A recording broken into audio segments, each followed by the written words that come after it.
Wusstest du, dass eine Therapeutin namens Dr. Rebecca ihre Patienten aus Versehen in der Zeit gefangen hat?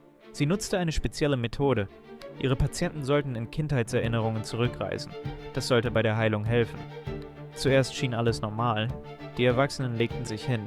Sie schlossen die Augen. Dann reisten sie zurück zu ihren jüngeren Jahren. Aber etwas Seltsames passierte. Nach den Sitzungen verhielten sich die Patienten anders. Sie sprachen wie Kinder. Sie dachten wie Kinder. Sie fühlten wie Kinder. Das Problem wurde größer. Diese Menschen konnten nicht mehr zu ihrem erwachsenen Ich zurückkehren. Jahrzehnte von Wissen verschwanden einfach. Berufliche Fähigkeiten weg. Erwachsene Gefühle verschwunden. Stell dir vor, ein Anwalt, der plötzlich nicht mehr lesen kann. Eine Mutter, die ihre eigenen Kinder nicht versteht. Dr. Rebecca erkannte etwas Erschreckendes. Unsere erwachsene Persönlichkeit ist vielleicht nur eine dünne Schicht. Darunter wartet immer noch das Kind in uns. Was passiert, wenn diese Schicht verschwindet?